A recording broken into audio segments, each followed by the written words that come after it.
Unsure of your dream? Study abroad destination? Clear your doubts. Videsh Consult. Call 9676502888.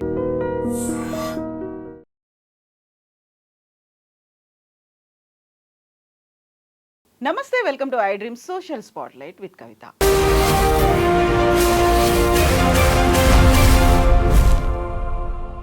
ఈ మధ్య కాలంలో సమాజంలో ఎక్కువగా వినిపిస్తున్నటువంటి మాటలు విడాకులు, ఆ తర్వాత భరణానికి సంబంధించి. యూజువల్గా ఆ స్టేజ్ దాకా ఫ్యామిలీస్ ఎందుకు వెళ్తాయి, భార్యాభర్తలకి ఈ సమస్యలు అనేవి ఎందువల్ల వస్తుంటాయి, విడాకుల దాకా వెళ్ళాల్సినటువంటి అవసరం అంశాలు ఏముంటాయి, అందులో ఫ్యామిలీ కౌన్సిలింగ్ అనేది ఎంత ఇంపార్టెంట్ రోల్ ప్లే చేయబోతోంది. మనతో పాటుగా ఉన్నారు సైకాలజిస్ట్ అండ్ ఫ్యామిలీ కౌన్సిలర్ ప్రతిమా గారు, అలాగే హైకోర్టు అడ్వకేట్ కాంపల్లి ఉదయకాంత్ గారు. నమస్కారం ఉదయకాంత్ గారు. ప్రతిమా గారు నమస్కారం అండి. యూజువల్గానే మనం విడాకులు అనగానే ఇంట్లో భార్యాభర్త, 4 గోడలు, లేకుంటే ఒక ఫ్యామిలీలో మధ్యలో జరిగే ఇష్యూస్ గురించి చూస్తుంటాం. మీ దాకా వచ్చారు అంటే they have made their mind, నిజంగా మేము విడాకులు తీసుకోవాలి అనుకుని వచ్చిన తర్వాత ఏం చెప్తారు మీరు వాళ్ళకి? ఏం మాట్లాడతారు? యాక్చువల్గా ఎందుకు కలిసి ఉండాలని చెప్తారా, విడిపోతే ఏం జరుగుతుందనేది చెప్తారా, ఏం మాట్లాడుకుంటారు ఫ్యామిలీ కౌన్సిలర్? అక్కడి దాకా వచ్చిన తర్వాత ఎస్ మేము విడాకులు తీసుకుంటాం, విడిపోతాం, ఒక డెసిషన్ తీసుకున్నారు, ఏం చేస్తారు మీరు అప్పుడు? జనరల్గా వచ్చే క్యాండిడేట్స్ ఎలా ఉంటారంటే అమ్మా, వీళ్ళు విడాకుల కోసమే, అంటే ఇంకా మా వల్ల కావట్లేదు అడ్జస్ట్ అవ్వడం, ఇంకా ఈ రిలేషన్షిప్ ఎక్కువ నడవదు అండ్ నాకు ఆయనకి అసలు పడట్లేదు అని అంటారు. సో ఈ వేగ్ స్టేట్స్మెంట్ ఇచ్చినప్పుడు ఏమవుతుందని అంటే, వాళ్ళు యాక్చువల్గా ఈ గొడవలు ఎక్కడి నుంచి మొదలయ్యాయి, అసలు ఎందుకు జరుగుతుంది, ఇలా కంటిన్యూగా ఎందుకు చేసుకుంటున్నాం గొడవలు అన్న కారణాలు వెతుక్కోవడానికి ట్రై చేయరు. ప్రాబ్లం అక్కడ వస్తుంది యాక్చువల్గా. ఎప్పుడైతే కారణాలు మనకు తెలియకుండా ఊరికనే పోట్లాడుతూ ఉంటామో దానికి అంత అనేది ఉండదు, రైట్? సో అది కమ్యూనికేషన్ వైజ్ అవ్వచ్చు, ఏదైనా కమ్యూనికేషన్ ప్రాబ్లమ్, ఇద్దరి మధ్యలో సరిగ్గా మాటలు ఏదైనా నడవలేకపోతే, లైక్ తిని ఏదైనా చెప్పడానికి ట్రై చేస్తున్నా తను అర్థం చేసుకోకపోవటం, అలా ఉన్నప్పుడు ఫ్యామిలీ పరంగా గొడవలైనా అత్తగారు మావగారు, లేకపోతే ఇటువైపు ఫ్యామిలీస్, లేదా ఫైనాన్షియల్ గొడవలు ఉన్న వాళ్ళిద్దరి మధ్యలో, అలాగే యునో పిల్లల కోసం అనేసి ఏదో చిరుమురులు ఆడుకోవటం, ఏదో ఫైటింగ్ చేయటం. ఈ మధ్య కొత్తగా వచ్చింది కదా గ్రే డివోర్స్ అని చెప్పేసి, ఆఫ్టర్ 25 years కూడా విడిపోతున్నారనమాట. ఎలాంటి కారణాల చేత అంటే పిల్లలు అడ్జస్ట్ అవ్వక, లేకపోతే పిల్లల గురించి వీళ్ళు పోట్లాడుతూ. సో ఎంత సిల్లీ రీజన్స్ ఉంటున్నాయి అంటే, అసలు ఆ రీజన్స్కి అసలు నార్మల్గానే మాటలతో వాళ్ళు యాక్చువల్గా అది సాల్వ్ చేయొచ్చు. కానీ ఏ ప్రాబ్లం అయినా ఒక సొల్యూషన్ అనేది ఉంటుంది. సొల్యూషన్ గురించి ఆలోచించకుండా ఉట్టి ప్రాబ్లమ్స్ గురించి ఆలోచిస్తే ఏమొస్తుంది, మనకి ఫ్రస్ట్రేషనే వస్తుంది. సో ఇలా వాళ్ళు చిన్న చిన్న మాటల్ని చెప్తున్నాను కదా, ఒక చిన్న రాయిని కూడా పెద్ద కొండంత చేసి చూపించడం ప్రతిదానికి, అలాగే ఎమోషనల్ డిస్టర్బెన్స్ ఉండడం, లేదా ఇంటిమెసీ లేకపోవడం వాళ్ళ రిలేషన్షిప్ మీద. సో ఇలాంటి ప్రాబ్లమ్స్తో వాళ్ళు ఏంటంటే ఇంకా ఫైనల్ డెసిషన్, మేము ఇద్దరితో కలిసి ఉండడానికి అసలు సమస్య అంటూ లేదు, మాకు ఏదో రకంగా చెప్పేసి మాకు విడాకులు ఇచ్చేసేయండి.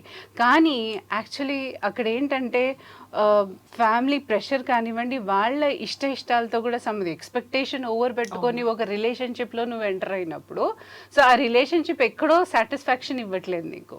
సో ఫస్ట్ ఎక్స్పెక్టేషన్ వేరే, నువ్వు చూస్తున్నది వేరే, అనుభవిస్తున్నది వేరే, ఎక్స్పీరియన్స్ అవుతున్నది వేరే, అన్నీ డిఫరెంటే. సో కాబట్టి అది చాలా కష్టంగా ఉంది డైజెస్ట్ చేసుకోవడానికి కూడా. సో అలాంటి టైంలో వాళ్ళు జనరల్గా కౌన్సిలింగ్కి వస్తారనమాట. చాలా మటుకు వచ్చినప్పుడు అసలు వాళ్ళ ప్రాబ్లమ్స్ తెలుసుకొని వాళ్ళతో మాట్లాడి, ఈవెన్ ఇండివిజువల్గా వాళ్ళకి సైకలాజికల్ ప్రాబ్లమ్స్ ఉండుంటాయి. అంటే వాళ్ళ పేరెంట్స్ కూడా ఏదో పోట్లాడుకునో, లేకపోతే ఏదో ఫ్యామిలీ ఫైట్స్ ఉండడం వలన ఆ క్యారెక్టరిస్టిక్స్ అన్నది ఆడపిల్లల్లో కానివ్వండి, మగపిల్లల్లో కానివ్వండి అది వచ్చే ఛాన్సెస్ ఉన్నాయి అన్నమాట. సో ఇలా వాళ్ళు చేస్తున్నప్పుడు, అంటే సెల్ఫ్ అవేర్నెస్ అని అంటారు కదా, అది గమనించకపోవటం, అది ఈ చిన్న మాటలు కూడా నేను విడిపోవాల్సిన అవసరం ఉందా అని ఒక్కసారి కూడా ఒక థాట్ ఇవ్వకపోవటం. ఇప్పుడు అమ్మ నాన్న మీద కోపం వస్తే అమ్మ నాన్నని మార్చేస్తామండి? కుదరదు కదా. సో వీళ్ళు అంతే కదా, వచ్చి మిమ్మల్ని నమ్మి కట్టుకొని వచ్చారు, అయితే మీకు నచ్చలేకపోతే మార్చేస్తారా? కుదరదు కదా. సో ఇది ఏంటంటే, ఇది లైఫ్ లాంగ్ ఒక ఇద్దరు కలిసి ఒక బాంధవ్యంలో ఉన్నారు కాబట్టి, సో అది నేను తన సపరేట్ కాదు అన్న ఒక ఫీలింగ్తో ఉన్నట్టయితే ఆ రిలేషన్షిప్ కంప్లీట్గా డిఫరెంట్గా ఉంటుంది. నాది నీది, నీది నాది, ఎందుకు ఆ పోట్లాట? రైట్? మీ అమ్మ వాళ్ళు, మా అమ్మ వాళ్ళు, అలా అలా కుదరదు కదా. ఎవరైనా మన అనే ఫీలింగ్ వచ్చినప్పుడు కంపల్సరీగా రిలేషన్షిప్ అన్నది మారుతుంది. సో వాళ్ళని కౌన్సిలింగ్ చేసేటప్పుడు కూడా వాళ్ళ ఎమోషనల్ కాన్ఫ్లిక్ట్స్ ఏదైతే ఉందో, లేకపోతే రిలేషన్షిప్లో ఏదైనా క్రిటిసిజమ్స్ ఉన్నప్పుడు ఒకళ్ళనొకళ్ళు ద్వేషించుకోవడం, లేకపోతే చిన్న చిన్న వాటికి కూడా కొట్టుకుంటూ ఉండడం, లేకపోతే తిన ఫీలింగ్స్ ఈయన అర్థం చేసుకోకపోవడం, ఎమోషనల్ టాంట్రమ్స్ అనేవి ఉంటాయి వాళ్ళకి. అలాగే ఫ్యామిలీ పరంగా ప్రెషర్స్ ఓన్లీ ఆడవాళ్ళకు వస్తున్నాయి, లేకపోతే మగవాళ్ళకు వస్తున్నాయి, అలాంటి టాంట్రమ్స్ ఉన్నప్పుడు సో ప్రతిదీ వాళ్ళ దగ్గర నుంచి ఒక కేస్ ఫైల్ కింద తీసుకుంటామన్నమాట. సో అలాంటిది ఉన్నప్పుడు అడ్జస్ట్మెంట్ ఎక్కడైతే చేయగలమో సో దానికి కౌన్సిలింగ్ ఇస్తే వాళ్ళు అట్లీస్ట్ ఆలోచించే మోడ్లోకి వెళ్తారు. ఓకే, ఇది ఇలా మాట్లాడితే, ఇలా కన్వర్స్ చేస్తే నా మ్యారేజ్ సెటిల్ అవుతుందన్నమాట. సో ఛాన్స్ ఇవ్వడం అనమాట వాళ్ళకి. సో కరెక్ట్గా నువ్వు డివోర్స్లో వెళ్ళిపోయి ఇంకా చాలు అని అంటే చాలామంది ఉన్నారు అలా చేసేవాళ్ళు. కానీ మనం వాళ్ళని కాపాడడానికి కూడా ట్రై చేయాలి ఆ రిలేషన్షిప్ని. సో అక్కడ చాలా పెక్యులర్ రోల్ ప్లే చేస్తారనమాట కౌన్సిలర్స్ కానివ్వండి. సో ఇది కాదు, ఇది మీరు ఆలోచిస్తున్నది మేబీ అతనికి కరెక్ట్ అనిపించకపోవచ్చు, అతని చైల్డ్హుడ్ ట్రామా మీ ముందు రావచ్చు. సో వాట్ ఎవర్, సో అలాంటి డిఫరెన్సెస్ అంతా ఒక ప్లాట్ఫామ్లో తీసుకొచ్చి సో ఇద్దరికి అండర్స్టాండ్ చేయించి దాని తర్వాత వాళ్ళని కలపడానికి ట్రై చేయడం అనమాట. అలాగే ఫ్యామిలీస్తో కూడా మాట్లాడతాము, ఇలా మీరు ఎలా నడుచుకోవచ్చు వాళ్ళిద్దరిని. సో దట్స్ హౌ అక్కడ చాలా హెల్ప్ఫుల్గా ఉంటుంది వాళ్ళకి. సో ఉదయకాంత్ గారు, మేము డైవర్స్ తీసుకోవడానికి డిసైడ్ అయిపోయాము అనుకున్నప్పుడు ప్రతిమ గారి దగ్గరకు వస్తే ఎలాగైనా వాళ్ళని కన్విన్స్ చేసి కలిపే ప్రయత్నం, ఒక ప్రాబ్లం ఉందా దానికి సొల్యూషన్ ఇది కూర్చోబెట్టి మాట్లాడే ప్రయత్నం చేస్తుంటారు. అంతకు మించి ఇంకా ఒక స్ట్రాంగ్ డెసిషన్ తీసుకున్నారు మొండిగా, yes we wanted to go ahead with the divorce అని ఒక డెసిషన్ తీసుకున్న తర్వాత మీ దగ్గరకు వచ్చినప్పుడు వచ్చేటువంటి కొన్ని పెక్యులర్ కేసెస్ అనే ఉంటాయి, లేకుంటే వాళ్ళు చెప్తున్నటువంటి ఎగ్జాంపుల్స్ కావచ్చు, వాళ్ళు ఫీల్ అవుతున్నటువంటి ఎక్స్పీరియన్సెస్, ఇవన్నీ చెప్పినప్పుడు ఖచ్చితంగా విడాకులు కావాలి, భరణము కావాలి, లేదు నేను వదిలించుకుంటాను, ఎంతైనా పే చేయడానికి నేను రెడీగా ఉన్నాను. ఇన్ని కేసులు చూసినప్పుడు మీకు ఏమనిపిస్తుంది యాక్చువల్గా? ఫ్యామిలీలు, వైఫ్ అండ్ హస్బెండ్, విడాకులు, భరణాలు, ఏంటి అసలు ఏమవుతుంది మేడం? ఏ అడ్వకేట్ కూడా ఎవరు కూడా హస్బెండ్ అండ్ వైఫ్ విడిపోవాలని మాత్రం ఎవరు అనుకోరు. So this the true fact, very honestly చెప్తున్నాను. దో వీఆర్ అడ్వకేట్స్, కుటుంబం విడిపోతే లేకపోతే వాళ్ళ డైవర్స్ కేసెస్ మనం ఫైల్ చేస్తే మన ఫీజెస్ వస్తాయి కదా అని 90% ఆఫ్ 95% అని కూడా అనొచ్చు. అడ్వకేట్స్ ఎప్పుడు కూడా ఫ్యామిలీ ఇష్యూస్లలో ఖచ్చితంగా they don't want the husband and wife should detach, అంటే డైవర్స్ తీసుకొని సపరేట్ కావాలని అనుకోరు. బట్ ఎప్పుడైతే ఒక స్టేజ్ దాటిపోయేసి ఇంకా భార్య భర్తలు విడిపోవాలి అనేసి ఎప్పుడైతే బలంగా నిర్ణయం తీసుకున్న తర్వాతనే వాళ్ళు లాస్ట్ ఆప్షన్ కింద అడ్వకేట్స్ని అప్రోచ్ అవుతారు. ఫస్ట్ ఆఫ్ ఆల్ ఫ్యామిలీస్ వాళ్ళు ఎట్లా కౌన్సిల్ చేస్తారు, వాళ్ళ మదర్ సైడ్, వీళ్ళ మదర్ సైడ్, ఫాదర్ సైడ్స్ అంతా కూడా, ఇన్లా సైడ్ అంతా కూడా కౌన్సిల్ చేస్తారు, ఫ్రెండ్స్తో మాట్లాడుకుంటారు. అన్నీ అయిపోయిన తర్వాత ఇంకా లాస్ట్ ఆప్షన్ కింద అడ్వకేట్స్ దగ్గరికి వస్తారు. దానికంటే బిఫోర్ ఇప్పుడు మేడం మాట్లాడినట్టుగా కౌన్సిలింగ్ సెషన్స్ ఏవైతే ఉన్నాయో వాటిని కూడా ఒకసారి కన్సల్ట్ చేస్తారు. ఎప్పుడైతే కౌన్సిలింగ్ అటెండ్ అవ్వాలనే ఆలోచన వాళ్ళకి వచ్చిందంటే ఖచ్చితంగా వాళ్ళకంటూ ఒక పాజిటివ్ థాట్ ఉంటుంది. అంటే వెదర్ వీ కెన్ రీయూనియన్, కలిసి ఉండగలుగుతామా, కలిసి లైఫ్ స్పెండ్ చేయగలుగుతామా, why don't we take a better chance, అంటే సైకలాజికల్గా వాళ్ళకి ఏదైనా ఇంబ్యాలెన్సెస్ ఉన్నాయా, డిసార్డర్స్ ఉన్నాయా, ఎందుకు ఇంత డ్రాస్టిక్ స్టెప్ వేయాలి అంటే హస్బెండ్ వైఫ్ రిలేషన్ అంటే ఇదివరకు, అంటే ఇప్పుడు ఎక్కువ డైవర్స్కు వస్తున్నారు కానీ మేడం ఇదివరకు జీవితం అంటే ఇంకా భార్యాభర్తలు అంటే చచ్చేంత వరకు కూడా కలిసి ఉంటున్న సమాజం నుంచి మనం వచ్చున్నాము. So all of a sudden ఈరోజు వెళ్ళేసి భర్తను వదిలేసి రేపు తెల్లారితే ఇంకొక మ్యారేజ్ చేసుకోవాలన్న థాట్ వాళ్ళకు మైండ్లో ఎట్లా వస్తుంది అన్నది కూడా ఈ రోజులలో మనము అంటే we are unable to digest those things. So once ఆ స్టేజ్కు కౌన్సిలింగ్ అన్న స్టేజ్కి వచ్చిన తర్వాత if at all they really want ఈ రీయూనియన్, ఇటువంటి మేడం వల్ల ఒక కౌన్సిలింగ్ ద్వారా వాళ్ళు ఇంపాక్ట్ అయిపోతే ఖచ్చితంగా కలిసి ఉన్న సందర్భాలు కూడా మేము చేసిన కేసెస్లో ఉన్నాయి చాలా మటుకు. సో అది కూడా కాదని చెప్పేసి నిజంగానే మేము డైవర్స్ తీసుకుంటామని చెప్పి కోర్టును ఆశ్రయించాలన్నప్పుడు కూడా ఇంకోటి చెప్తున్నా, కోర్ట్స్ కూడా మళ్ళీ మనకు అవకాశం ఇస్తుంది. కోర్ట్స్ కూడా మనకు ఒక కౌన్సిలింగ్ సెషన్స్ పెడుతుంది. ఫస్ట్ మీరు 498 వేసినా కూడా, డౌరీ ప్రొవిజన్ యాక్ట్లోకి కేసు ఫైల్ చేసినా కూడా వాళ్ళు కంప్లైంట్ తీసుకున్న తర్వాత వాళ్ళు పోలీస్ వాళ్ళు ఫస్ట్ వీళ్ళను భరోసా సెంటర్స్కి పంపించేసి కౌన్సిలింగ్ ఇప్పించేసి దాని తర్వాత నిజంగానే వీళ్ళు కలిసి ఉండరు అనుకుంటే నిజంగా నా కేసులో ఒక సివియారిటీ ఉంది ట్రూత్ ఉన్నప్పుడు ఎఫ్ఐఆర్ చేసేసి 498 ఎఫ్ఐఆర్ చేసి పంపిస్తుంటారు. వన్స్ డైవర్స్ కంటే ముందు వీళ్ళు వేసే కేసే 498. అది వేయడం వల్ల ఏంటంటే హస్బెండ్ ఫ్యామిలీ మెంబర్స్ అందరూ కూడా కేసులు వేసి ఇరికిస్తే ఏమవుతుంది, మనకి ఎంతో కొంత అలిమోని వస్తుంది, డబ్బులు వస్తాయి అన్న ఒక థాట్ అమ్మాయిలకు మోస్ట్లీ ఉంటుంది. ఎందుకంటే వీళ్ళు పెళ్లి చేసేటప్పుడు కట్నాలు ఇచ్చేసి మళ్ళీ దాని తర్వాత కానుకలు ఇచ్చేసి దాని తర్వాత పెళ్లి అట్టాసంగా పెళ్లిళ్ళు చేస్తారు. అవంతా రికవర్ కావాలని అమ్మాయి అనుకుంటారు. వన్ సైడ్ ఎప్పుడే కానీ మేడం ఒకటే వన్ సైడ్ ఆలోచిస్తారు ఏంటంటే అబ్బాయే తప్పని అనుకుంటారు. బట్ అండర్స్టాండింగ్ లోపాలు ఎటువైపు ఉన్నా కూడా నష్టపోయేది ఇద్దరు అన్న విషయాన్ని గమనించరు. వన్ సైడ్ ఒకసారి అబ్బాయి ఎంతైతే నష్టపోతాడో అమ్మాయి అంతే నష్టపోతాడు, అమ్మాయి ఎంత నష్టపోతారో అబ్బాయి కూడా అంతే నష్టపోతారు. బట్ చట్టాలు ఏమైపోతున్నాయంటే అమ్మాయిలకు ఎక్కువ ఫేవరబుల్గా ఉండేసరికి వీళ్ళు దాన్ని మోస్ట్ ఆఫ్ ద అమ్మాయిల అడ్వాంటేజ్ తీసుకోవడము, ఈ పలానా సెక్షన్స్లో కేసెస్ ఫైల్ చేసిన తర్వాత వాళ్ళని అబ్బాయిని అరెస్ట్ చేయడము, వాళ్ళ ఫ్యామిలీ మెంబర్స్ని పోలీస్ స్టేషన్ల చుట్టూ కోర్టుల చుట్టూ తిప్పడం. కేసు పడినంతసేపు ఏమో అబ్బాయి అమ్మాయిని డామినేట్ చేస్తాడు. వన్స్ కేసు పడిన తర్వాత ఎంతైతే తన అమ్మాయిని డామినేట్ చేసినాడో జ్యుడిషియరీలో ఆ అబ్బాయిని అంత అమ్మాయి డామినేట్ చేయడం మొదలవుతూ ఉంటుంది. సో ఇటువంటి సిచ్యువేషన్స్ వచ్చిన తర్వాత లాస్ట్కి ఏమవుతుందంటే ఒక డిస్సాటిస్ఫాక్షన్ అయితే వాళ్ళ మైండ్స్లో మిగిలిపోతుంది. ఏమని కోర్టుకు ఒక 5 సంవత్సరాలు 6 సంవత్సరాలు తిరగాలి, డైవర్స్ చేసిన వెంటనే రాదు. ఒకళ్ళు మ్యూచువల్ కన్సర్న్ అంటే ఇప్పుడు వెంటనే ఇస్తూ ఉన్నారు, ఇదివరకు అది కూడా లేకుండా 1 year ఆగాల్సి ఉండే, ఇప్పుడు వెంటనే ఇస్తూ ఉన్నారు. కానీ మ్యూచువల్ కన్సర్న్ డైవర్స్ ఎవరు తీసుకోరు. ఎందుకంటే అమ్మాయికి ఇదివరకు చెప్పినట్టుగా డబ్బులు ఏదైతే పెట్టుబడి పెట్టున్నారో అవి రికవర్ చేసుకోవాలంటే కేసెస్ వేయాలి, కేసెస్ నెగ్గాలి, కేసెస్ గెలవాలి. దానికి తగినట్లుగా అప్పుడు మాకు లాంటి అడ్వకేట్స్ని ఆశ్రయించేసి ఉన్న ఇళ్ళని కలుపుకొని ఆ అబ్బాయిల మీద కేసులు వేయించిన తర్వాత కోర్టుల చుట్టూ తిప్పిన తర్వాత ఇటు వీళ్ళు వెక్స్ అవుతారు, వాళ్ళు వెక్స్ అవుతారు. ఈ ప్రాసెస్లో మొత్తం వీళ్ళ పుణ్యకన్నా గడిచిపోయేసి వీళ్ళ ఏజ్ కూడా బారైపోతుంది. నెక్స్ట్ మళ్ళీ పెళ్లి చేసుకోవాలన్నా కూడా ఆస్కారం లేకుండా పోతుంది.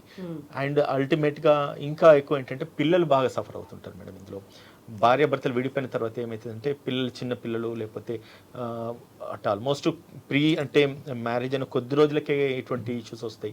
2-3 yearsలో ఇష్యూస్ వచ్చినప్పుడు నిజంగానే చిన్న పిల్లలు ఉంటే 1 year 2 years బేబీ వీళ్ళు ఉంటారు కదా, వాళ్ళకి ఇంకా ఫ్యూచర్ ఏంటిది అనేది కూడా ఒక క్వశ్చన్ మార్క్స్ అని సిద్ధంగా ఉంటారు.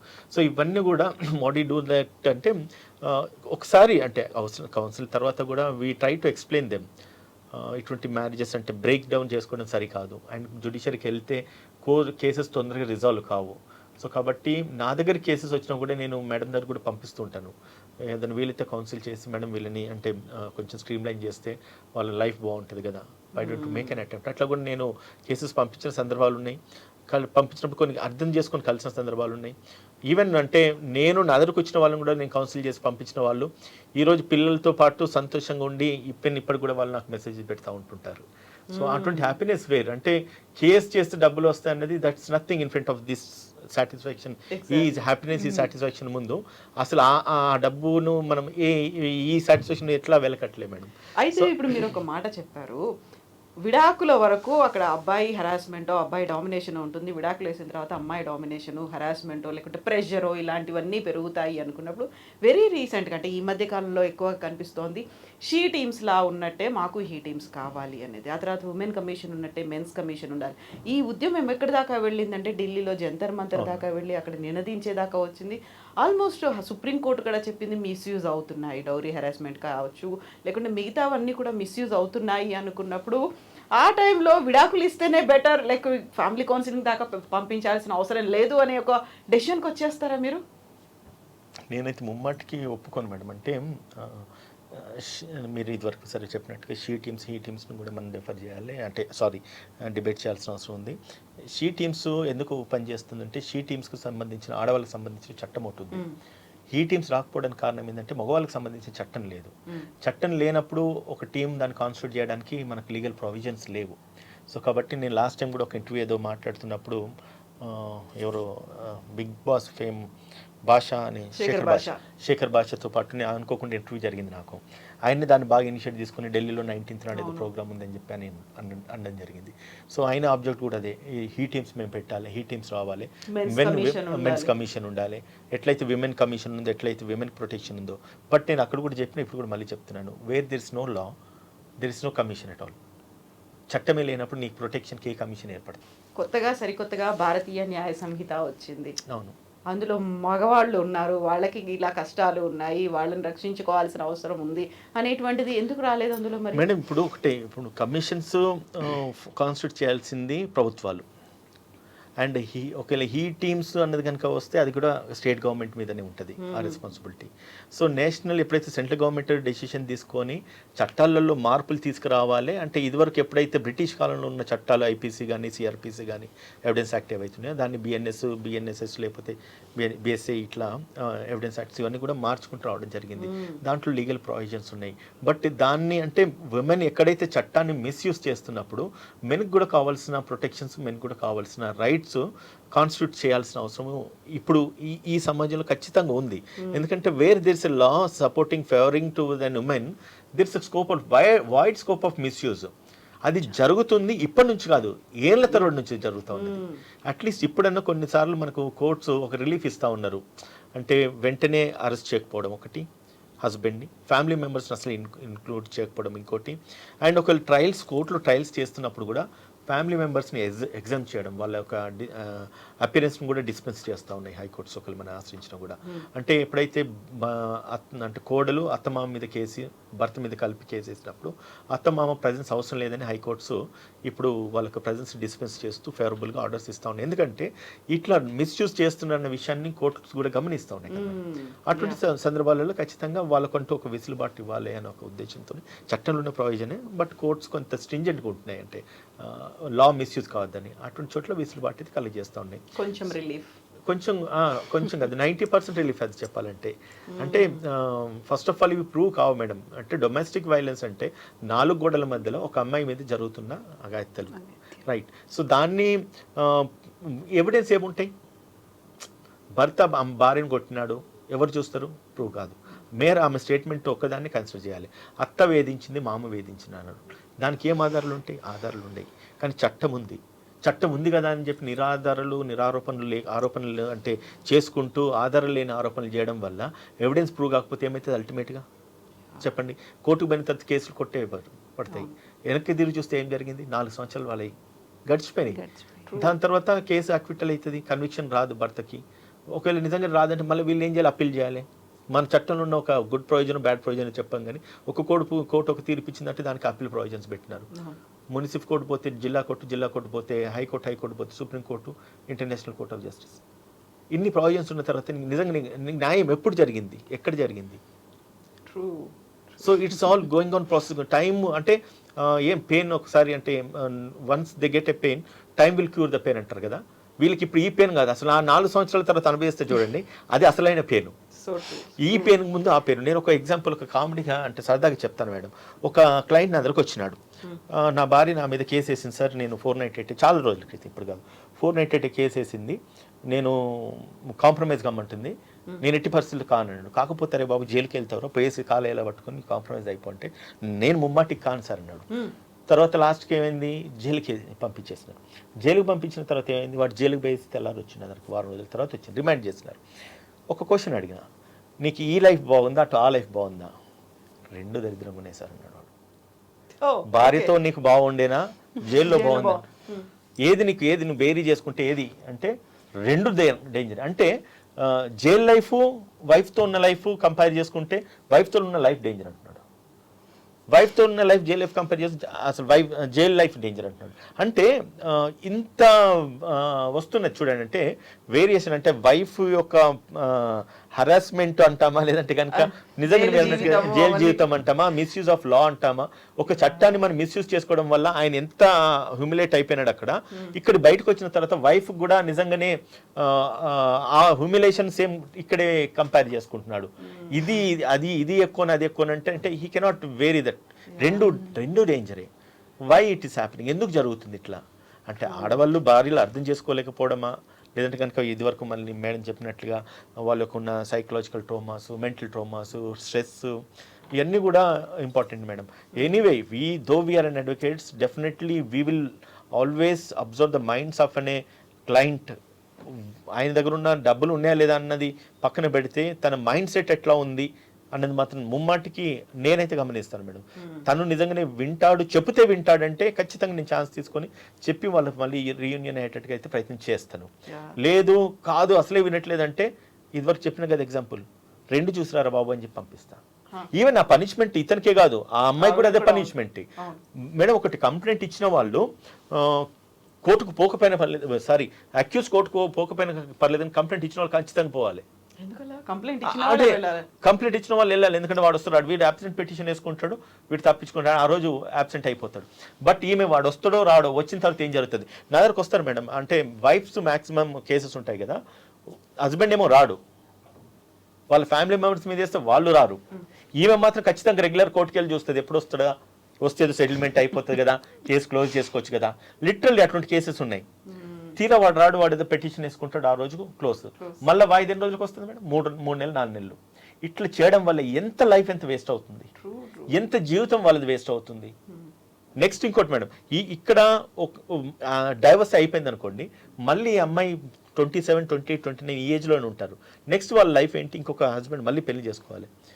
చేసుకునే వాళ్ళు ఆలోచిస్తారు, అంటే తన పాస్ట్ లైఫ్లో ఒక వ్యక్తిని తను ఆల్రెడీ బ్రేకప్ అయింది, ఆ ఫ్యామిలీని అడ్జస్ట్ కాలేదు, ఆ హస్బెండ్ దగ్గర అడ్జస్ట్ కానప్పుడు నా దగ్గర ఏం అడ్జస్ట్ అవుతారని ఒక థాట్ హస్బెండ్కి వస్తుంది. Same with vice versa, wife కూడా అంతే థాట్ ఉంటుంది. నిజంగానే మళ్ళీ ఇంకొక హస్బెండ్తో అడ్జస్ట్ కాగలుగుతారా లేరా?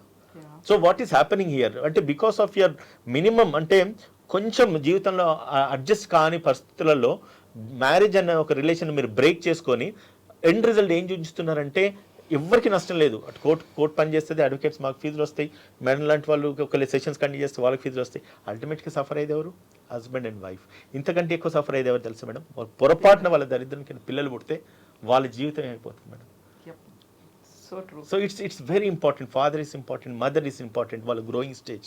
ఇవి అర్థం చేసుకోలేక క్షణికావేశాలకు లోనైపోయేసి జీవితాలను వీళ్ళు కొలాప్స్ చేసుకుంటున్నారు.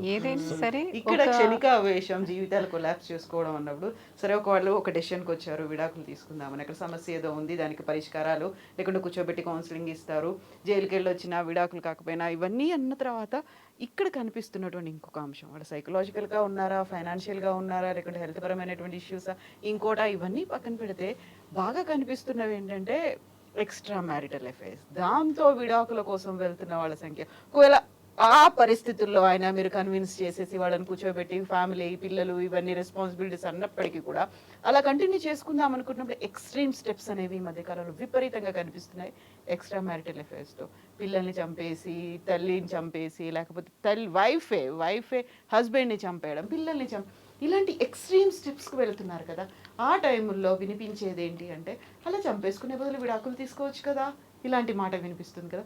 ఇలాంటి టిపికల్ కేసులు ఉన్నప్పుడు మీరు ఎలా హ్యాండిల్ చేస్తారు, ఏం చెప్తారు మీరు? జనరల్గా అయితే అది టిపికల్ కేసులని మేము హ్యాండిల్ చేయమమ్మా. To be frank, they have psychological conditions. అంటే అది మనకు కనిపించకపోవచ్చు. చంపడానికి ఓ మనిషి ఎందుకు వెళ్తాడు? అది కూడా సొంత పిల్లల్ని, మొగుడిని, కట్టుకునే మొగుడిని. అంత పైశాచికత్వం ఎందుకు ఉంటుంది జనాలకి? ఇదేమన్నా నార్మల్ బిహేవియర్ అయితే కాదు కదా. So there is a behavioural issue. అంటే చైల్డ్హుడ్ నుంచి గమనిస్తే బ్యాక్ ఎండ్లో వాళ్ళకి ఏదో అలాంటి జరుగుంటాయి. ఇప్పుడు మీరు టెడ్ టాక్స్లో చూడండి, లేకపోతే నిజంగా క్రిమినల్ కేసెస్ చూడండి. టెడ్ బండి అని మనం అంతా వినుంటాం జనరల్గా. సో వాళ్ళ క్రిమినల్ మైండ్ సెట్ ఎలా ఉంటుందంటే వాళ్ళ చైల్డ్హుడ్ అనేది ప్రాపర్గా ఉండదు. ఎక్కడో చాలా అబ్యూజివ్ రిలేషన్షిప్లో ఉండుంటాడు, నాన్న విపరీతంగా తాగి కొట్టడమో, లేకపోతే అమ్మని చంపడమో, లేక ఇలాంటివి ఎన్వైర్న్మెంట్లో పెరిగిన వాళ్ళకి జనరల్గా అలాంటి థాట్స్ రావడం చాలా కామన్. సో ఎప్పుడు అంతే పెళ్ళైన బిఫోర్ ఇటు 7 తరాలని అటు 7 తరాలని చూసి గమనించి తర్వాత పెళ్లి చేసుకోండి అనేసి అంటాం. కానీ ఇప్పుడు లవ్ మ్యారేజెస్ పెరిగిపోయాయి, ఒకరికొకరు అర్థాలు తగ్గిపోయాయి. ఒక లిటిల్ షార్ట్ పీరియడ్ ఆఫ్ టైంతో రిలేషన్షిప్ ఇలా ఫామ్ చేసుకుంటున్నారు. అంటే 3 months కూడా పట్టదు, పెళ్ళైపోతుంది. అంటే అర్థం చేసుకునేందుకు కూడా టైం ఉండట్లేదు వాళ్ళకి. సో అప్పుడు ఏమవుతుందని అంటే రిలేషన్షిప్లో ఎప్పుడైతే బాండింగ్ కానీ ట్రస్ట్ కానీ ఏర్పడిన రిలేషన్షిప్ నిజంగా మానసిక పరంగా వాళ్ళు నిజంగా ఏదైనా పడుంటే చిన్నప్పుడు, సో డెఫినెట్గా అది కొడుతుంది, ఎక్కడో అక్కడ అది కనిపిస్తుంది. సో మనం గమనించాల్సింది అది. చాలా వాళ్ళది బిహేవియర్ కూడా చాలా అగ్రెసివ్గా ఉండడం, చాలా అబ్యూజివ్గా ఉంటారు. అంటే కోపం వస్తే ఒక క్షణికావేశం అంటారు కదా మీరు, సో అది ఆగలేరు. వస్తువు పరంగా చూపించవచ్చు, ఫిజికల్గా చూపించవచ్చు, ఏదైనా చేయవచ్చు. సో అప్పుడు గమనించాల్సిన పని ఏంటంటే జనరల్గా ఒక మనిషికి కోపం వస్తే గట్టిగా అరవటం, దాని తర్వాత కామ్ అయిపోతాడు, అంతవరకే తీసుకెళ్ళాలి. అది కాకుండా ఇంకో రేంజ్లో వెళ్తున్నాడంటే మనిషి, సో ఎక్కడో మనం కొంచెం జాగ్రత్తగా ఉండాల్సిన అవసరం మాత్రం ఉంది. సో ఇది అందరూ తెలుసుకోవాల్సిన విషయమే. సో ఇక్కడ మీరు ఎక్స్ట్రా మెరైటల్ అఫైర్స్ అంటున్నారు. సో అక్కడ ఏంటంటే ఇక్కడ యాక్సెప్టెన్సీ ఉండదు, ఇక్కడ నుంచి భయం ఉంటుంది, ఇన్సెక్యూరిటీస్ ఉంటాయి. సో ఇది తప్పించుకోవడానికి మూర్ఖంగా ఏం చేస్తారనంటే ఇటువైపుకి వెళ్తున్నారు, తప్పుదారి. సో అది జనరల్గా ఒక మంచి మెంటల్ స్థితిలో ఉన్న వాళ్ళైతే అలా చెయ్యరు. సో ఎక్కడో అక్కడ ఈ మైండ్ సెట్ అన్నది ఒక సైకోపాత్ కానీ సోషియోపాత్ కానీ అలాంటివి లైక్ అబ్యూజివ్ రిలేషన్షిప్, విపరీతమైన అగ్రెసివ్నెస్ ఉన్నప్పుడు సో ఇలాంటి స్టెప్స్ తీసుకోవడం వాళ్ళకి అదేంటంటే అంటే ఆపుకోలేకపోవటం అనమాట ఇంకా వాళ్ళు. సో అలాంటి దీనికి టెంప్ట్ అయిపోతారు చేయటానికి. సో పిల్లల్ని కూడా చంపడానికి వెనక ఐ థింక్ అక్కడ బెంగళూరులో ఒక రీసెంట్ కేసు జరిగింది. Yeah that's how it is like wife involve అయ్యారు అని అంటే వెరీ రీసెంట్గా జరుగుతున్న కేసులన్నీ కూడా ఇవే. ఇలాంటివి అయినప్పుడల్లా సోషల్ యాక్టివిస్ట్లో లేకుంటే సొసైటీ గురించి ఆలోచించే వాళ్ళ, ఉమెన్ అండ్ హ్యూమన్ రిలేషన్స్ గురించి చెప్పేవాళ్ళు అలాంటి అబ్యూజివ్ రిలేషన్లో ఉండే బదులు, అంత క్రియల్గా ఆలోచించి పిల్లల్ని కూడా చంపుకునే బదులు విడాకులు తీసుకొని విడిపోయే పరిస్థితి ఉంది. అది చాలా తేలిక అంటే వాళ్ళు అది తీసుకోవచ్చేమో ఆ మార్గం. కానీ ఎక్కడో అక్కడ ఒక ప్రాబ్లం అయితే ఉండుంటుంది వాళ్ళకి. సో అందుకే ఇంకో మార్గం తెలియక ఫ్రస్ట్రేషన్ ఎక్కువైపోయి స్ట్రెస్ లెవెల్స్ బాగా పెరిగిపోయి అగ్రెసివ్నెస్ కంట్రోల్ అవ్వక మనిషికి సో అలాంటి ఆలోచన వచ్చి ఉంటుంది మోస్ట్ ప్రాబబ్లీ. అంటే తల్లి కూతుళ్ళు ఇద్దరూ ఇన్వాల్వ్ అయ్యారని అంటే అంత పెద్ద స్టెప్ తీసుకోవడానికి మీరు ఆలోచించండి. వాళ్ళు నిజంగా మానసికంగా ఏదైనా ఇబ్బందులో ఉన్నారా, లేక అలాంటి ఆవేదనలు వాళ్ళు నిజంగా గురి అయ్యారా, ఇతని దగ్గర నుంచి ఎలాంటి ప్రెషర్స్, అదే డీజీపీ అన్నారు మీరు అసలు, సో పోలీస్ కాబట్టి సో ఎలాంటి ప్రెషర్స్ వాళ్ళకు ఉన్నాయో, ఎలాంటి సిచ్యువేషన్లో వాళ్ళు మర్డర్ చేశారు అన్నది. సో అది యాక్చువల్గా వాళ్ళని ఐ మీన్ ఇంటర్వ్యూస్ అయితే జరుగుతాయి వాళ్ళకి అసలు ఏం ప్రాబ్లం ఉంటుందో అని చెప్పి. సో దాంట్లో డెఫినెట్గా ఈధర్ వాళ్ళ మెంటల్ ఇల్నెస్ ఉంటుంది, లేకపోతే మెంటల్ ప్రెషర్స్ కూడా ఉండొచ్చు. సో అది మూలాన వాళ్ళంత డ్రాస్టిక్ స్టెప్ తీసుకున్నారు. కానీ ఏదైనా సరే ఒక వాల్యూస్ అన్నది మనిషి అలవాటు చేసుకుంటే డెఫినెట్గా అంత పెద్ద స్టెప్ తీసుకోరు అనేసి అనుకుంటున్నాను. మోస్ట్లీ అది కుదరదు యాక్చువల్గా. మనం ఇంట్లో ఏదైనా చిన్న పురుగు నట్ట ఉంటేనే వాటిని చంపడానికి 2 సార్లు ఆలోచించే వాళ్ళం మనం. సో అంత పెద్ద స్టెప్ ఒక మనిషిని చంపాల్సిన అవసరం ఏముంది? ఏదైనా గొడవలే జరిగాయి, ఫ్యామిలీలు ఇన్వాల్వ్ అయ్యాయి, ఎవరితోనూ విడిపోవాలి అని అనుకుంటే చట్టం ఉంది, ఏదైనా పాసిబిలిటీస్ ఉన్నాయి. సొల్యూషన్ లెస్ మార్గాలు అయితే కాదు కదా, అంత పెద్ద అటెంప్ట్ చేయాల్సిన అవసరం అయితే లేదు. సో ఇక్కడ సైకలాజికల్ ఎఫెక్ట్ కూడా అయ్యి ఉంటుంది, ఫ్రస్ట్రేషన్స్ కూడా అయ్యి ఉంటాయి మోస్ట్ ప్రాబబ్లీ. సో అది మాత్రం అంటే చూసిన వాళ్ళని ఇంట్రోగేట్ చేసిన వాళ్ళే చెప్పాలి అసలు. సో ఉదయకాంత్ గారు, ఇప్పుడు అక్కడ లైఫ్ థ్రెటనింగ్ ఉంది, లేదు ఎక్స్ట్రా మ్యారిటల్ అఫైర్ ఉంది, అది ఇంకా తట్టుకోలేకపోతున్నాము, ఎట్ ఎనీ కాస్ట్ విడాకులు తీసుకోవాలి, ఇవన్నీ కండిషన్స్ ఉన్నప్పుడు మీరు ఏ స్టేజ్లో మీరు కన్విన్స్ అవుతారు ఎస్ ఇక్కడ దీనికి తప్ప ఇంకేది పరిష్కారం కాదు, ఇదైతేనే బెటర్ అనేది మీకు కూడా అనిపించాలి యాజ్ ఎ లాయర్? ఏం చేస్తారు అప్పుడు? మాకంటే ఇంకో స్టెప్ హెడ్ ఉంటుంది, జడ్జెస్ ఉంటారు, నిర్ణయం తీసుకోవాల్సిన వాళ్ళు కాకుండా మీరు వాదిస్తారు కదా. మేము వాదించేది సరే, ఒకసారి అమ్మాయి సైడ్ నుంచి అమ్మాయి వస్తే అమ్మాయి సైడ్ నుంచి వాదిస్తాం, అబ్బాయి వస్తే అబ్బాయి సైడ్ నుంచి వాదిస్తాం. కానీ జడ్జి గారు ఒకరే ఉంటారు, ఇద్దరిది విని తీర్పు తీరుస్తారు.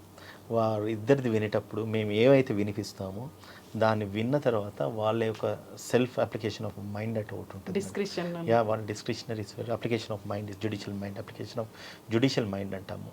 అంటే నిజంగానే అక్కడ నేరం జరిగిందా లేదా, ఒకటి 490కి వస్తే డొమెస్టిక్ వైలెన్స్ జరిగిందా లేదా, డివిసికి వస్తే నిజంగానే డైవర్స్కి వెళ్తే డైవర్స్ నెసెసిటీ ఉందా లేదా, డైవర్స్ పిటిషన్స్ ఫ్యామిలీ కోర్ట్స్ మనం డైవర్స్ పిటిషన్ వేసినప్పుడు ఇద్దరు కలిసి వేస్తే ఈజీగా వస్తుంది. కానీ వన్ సైడ్ ఎవరైనా హస్బెండ్ వేసేసి వైఫ్ నుంచి కావాలి, వైఫ్ వేసి హస్బెండ్ నుంచి డైవర్స్ కావాలన్నప్పుడు ఖచ్చితంగా అప్పుడు కోర్టు ఖచ్చితంగా తన మైండ్ తను అప్లై చేస్తారు.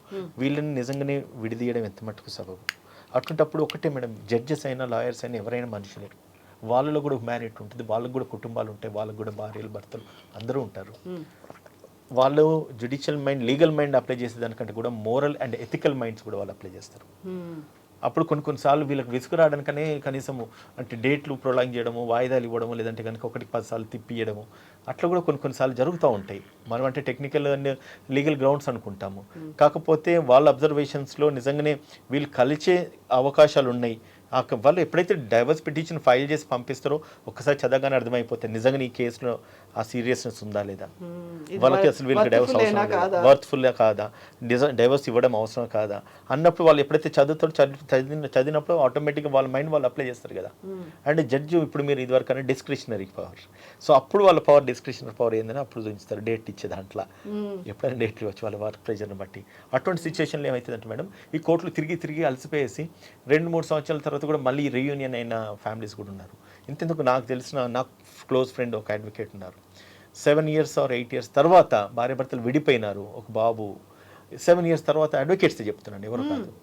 ఆఫ్టర్ 7 సంవత్సరాల తర్వాత కలిసిపోయి ఈరోజు హ్యాపీగా ఉన్నారు. Can you imagine? అంటే చట్టంలో ఒకటి ఉంది, ఒక మనిషి 7 సంవత్సరాల దాకా కనబడకపోతే ఈ should be declared as dead, చనిపోయిండు అనేసి డిక్లేర్ చేసుకోవాలి. 2 సంవత్సరాల లోపు వరకు భార్యాభర్తలు కలిసి ఉండకపోతే ఇట్స్ గ్రౌండ్ ఫర్ డైవర్స్. ఆ ప్రావిజన్ కూడా ఉన్నది. 7 సంవత్సరాలు కలవకుండా మాట్లాడుకోకుండా ఉండి తర్వాత కలిసిన సందర్భాలు కూడా ఉన్నాయి. సో కాబట్టి జ్యుడిషియల్ మైండ్ ఎక్కడ పనిచేస్తుంది అంటే వాళ్ళకి నిజంగా డైవర్స్ రిక్వైర్మెంట్ ఉన్నప్పుడు వాళ్ళకి ఇచ్చేస్తారు, కాదు అనుకున్నప్పుడు ఖచ్చితంగా కోర్టు చుట్టూ తీపడమా, లేదంటే కనుక ఫ్యామిలీ కౌన్సిలింగ్స్ ఏర్పాటు చేయడమా, లేదంటే వన్ ఫైన్ టైం జడ్జెస్ కూడా కౌన్సిల్ చేసే స్కోప్ కూడా తీసుకుంటారు, ప్రాసెస్లో ఉంటుంది. ఎందుకంటే పిల్లలు ఉంటారు, they are very innocent victims. వాళ్ళు పిల్లలకి వాళ్ళ లైఫ్ ఎఫెక్ట్ అవుతుంది. భార్యకి ఎట్లా ఉంటుందంటే మేడం భర్త సంపాదించి తప్ప బ్రతకలేని పరిస్థితులు ఉంటాయి. అటువంటి పరిస్థితులలో భర్త హరాస్మెంట్ చేస్తూ ఉంటాడు, తట్టుకోలేక నొప్పులు బాధలు తట్టుకోలేక ఒక ఫైన్ స్టేజ్లో విడిపోవాలన్న సిచ్యువేషన్లో వాళ్ళు డైవర్స్ తీసుకుందాం అనుకుంటారు. సరే డైవర్స్ ఇస్తే ఈమె లైఫ్ ఏమవుతుంది, నెక్స్ట్ ఏంటి, నెక్స్ట్ ఎవరు చూసుకోవాలి? అటువంటిప్పుడు why don't we convince this హస్బెండ్ని కన్విన్స్ చేసేసి భర్తలను కలిపే ప్రయత్నం ఎందుకు చేయొద్దు అనేది కూడా కోర్ట్స్ ఆలోచిస్తూ ఉంటాయి, జడ్జెస్ ఆలోచిస్తూ ఉంటారు. ఈవెన్ మాకు లాంటి లాయర్స్ కూడా ఎంత ఫీజు వచ్చినా కూడా మేడం సరే అవతల సైడ్ అడ్వకేట్ అయినా ఇతల సైడ్ ఎవరైనా కూడా we will also think in a way that whether there is any chance that they may reunion, కలిసి ఉంటారా. కేసు పోతుంది కావచ్చు, వస్తుంది కావచ్చు, but it doesn't mean that ఒక ఫ్యామిలీ డిటాచ్డ్. మిగతా అన్ని కేసులలో అయితే టార్గెట్ ఓరియంటెడ్గా అడ్వకేట్స్ పనిచేస్తారేమో, నేను నా వ్యక్తిగతంగా కూడా నేను చెప్తున్నా, అంటే అందరూ అట్లా అని కాదు, టార్గెట్ ఓరియంటెడ్గా పనిచేస్తారు, కేసు గెలవాలనుకుంటారు. కానీ ఇటువంటి సిచ్యువేషన్స్లో మాత్రము గెలిచిన ఓడిపోయినా కూడా కుటుంబాలు బాగుండాలి అని అనుకునే అడ్వకేట్స్ చాలా మంది ఉంటారు. కాకపోతే విడాకుల లాయర్ అనేటువంటి ఒక కాన్సెప్ట్ కూడా ఉంది కదా, ఆ లాయర్ విడాకులు ఇప్పిస్తాడు ఆయన దగ్గర కలిస్తే ఖచ్చితంగా ఆ కాయిన్ చేసిన టర్మ్ కూడా విడాకుల లాయర్ ఉంది కదా, కాన్సెప్ట్ కూడా ఉంది. అంతే మేడం, ఒకటి విడాకుల కేసులు ఎక్కువ చేసే వాళ్ళని విడాకుల లాయర్ అంటారు, సివిల్ కేసులు ఎక్కువ చేస్తే సివిల్, క్రిమినల్ కేసులు ఎక్కువ చేస్తే క్రిమినల్ లాయర్, రెడ్ పిటిషన్స్ వేసేవాళ్ళు హైకోర్టు కేసెస్ చేస్తుంటే హైకోర్టు లాయర్స్ అంటారు. ఓకే, విడాకుల ఏంటంటే ఖచ్చితంగా ముమ్మాటికి ఈ లాయర్ దగ్గరికి వెళ్తే విడాకులు వస్తాయి, కానీ ఎథిక్స్ మోరల్స్ ఏమైపోతున్నాయి చూడండి.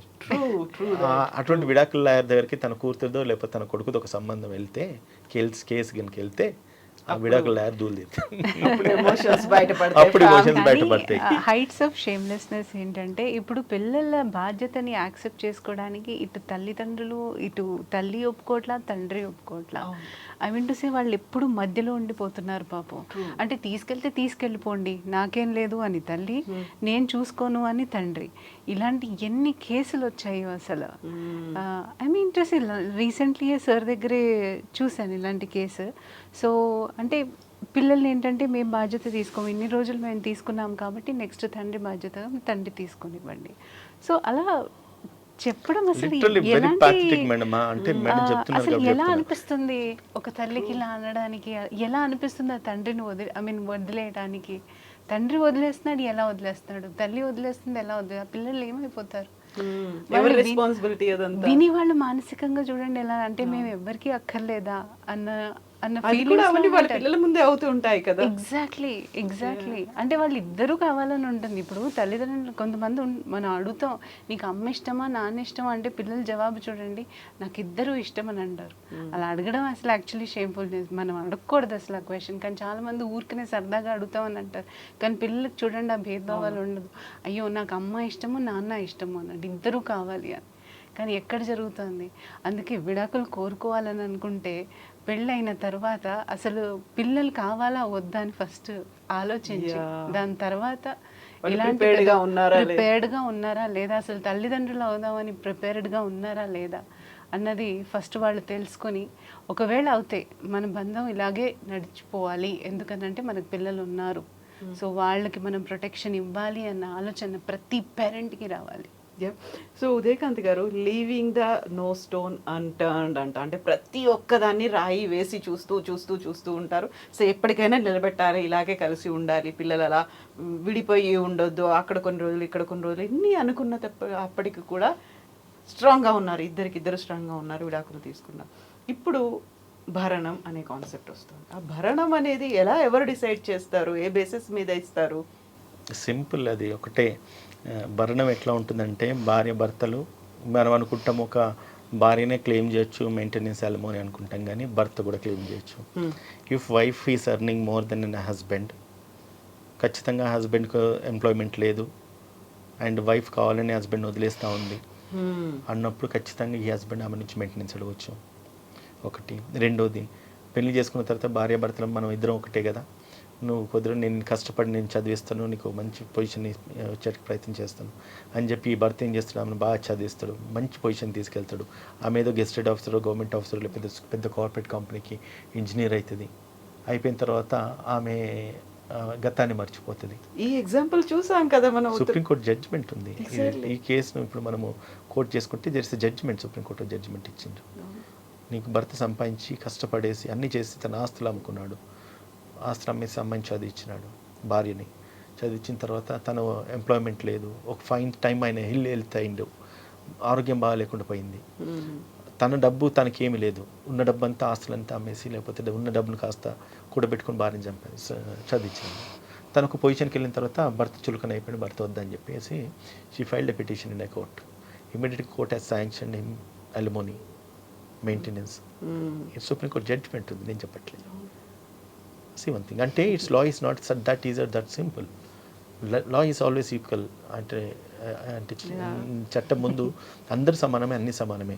కాకపోతే అప్లికేషన్ ఆఫ్ జ్యుడిషియల్ మైండ్ ఇదివరకు చెప్పినాను కదా, అంత సింపుల్గా తీసేసి నువ్వు వచ్చింది కదా పొజిషన్ వచ్చింది కదా నేను వెళ్ళిపోయేసి నా లైఫ్ నేను లీడ్ చేయాలనుకుంటే కుదరదమ్మా, మాకు చట్టాలు ఉన్నాయి, చట్టం అందరికి అనుకూలంగా ఉన్నాయి, మీ థాట్ మేము తీస్తాం అని చెప్పేసి ఒకసారి కోర్టు మొట్టికాయలు వేసింది అనుకోండి, వాళ్ళు దూరం తిరుగుతుంది.